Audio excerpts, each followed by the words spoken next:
Parang isa siyang tapunan ng mga kick-out. Nung araw nga, pag sinabing Tagayanga, alam niyo ba ang ibig sabihin? Bulak-bulero, hindi nag-aaral. Kukunti na yung estudyante namin, ang dami pang wala. Iniisip nila parang tambakan ng mga matitigas ang ulo. The School of Last Resort. This was what other schools called Dr. Yanga's Colleges Incorporated, or DYCI. Students were known as class-cutting misfits who defied teachers and administrators.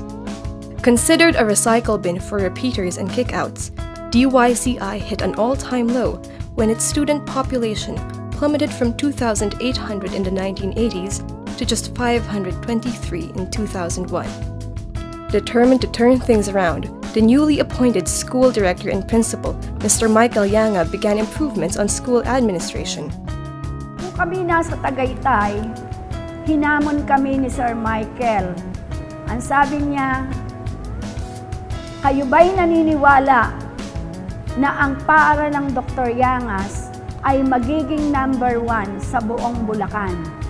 Driven by the desire to harness the innate skills and mold the character of each student, they emphasized the values of God-centeredness and commitment to excellence. As the core operations of the school stabilized, the administration trained its eyes on a bigger goal: to create an innovation that would set itself apart from other schools. Frequent absences were a major problem in DYCI.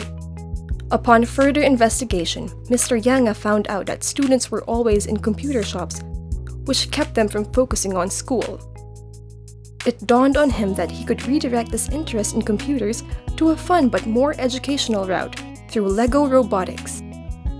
Robotics education was included in the curriculum for grade 4 to 4th year high school, and all students were given hands-on experience through robotics kits.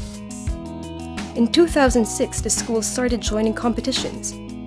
The DYCI robotics team brought prestige and pride to the whole country by earning a number of awards in 3 separate World Robotics Olympiads.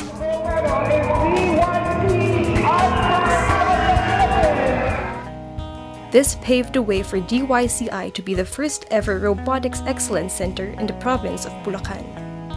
It also led to major changes in the curriculum as teachers used robotics to develop skills in subjects like mathematics, science, technology, and even English. For instance, Mr. Yanga noticed that students had trouble expressing themselves in English, which affected the way they presented their robots. He implemented a year-round English-speaking campaign complete with awards, recognitions, and a TV broadcasting project that encouraged students to improve their English skills. Two of the things that set DYCI students apart from others were their values and attitudes. DYCI taught me that a successful person not solely depends on one's physical attributes, mental capacity, or even the social world where he or she belongs. But most importantly, the inner being that drives you to serve God. Not wishing to exclude anyone, DYCI decided to use the term God-centered so that all students, whether they were Catholic, Protestant, Iglesia ni Cristo, or otherwise, could relate to and engage in the spiritual activities conducted by the school. At dahil sa kanilang formation, unti-unti nagiging malawak ang pangunawa ng mga bata, hindi lamang sa kanilang pananampalataya, kundi sa kanila ring pakikitungo sa kanilang kapwa mag-aaral, sa kanilang pamilya, at sa kanilang komunidad. The strength of its curriculum and spiritual formation propelled DYCI to greater heights. The school that was once considered a recycle bin for repeaters and kickouts had become a source of national pride and inspiration.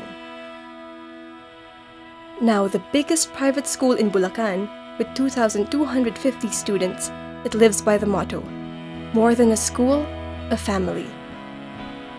Together as a family, members of DYCI continue to push the envelope, proving that even a school of last resort can make it to the top.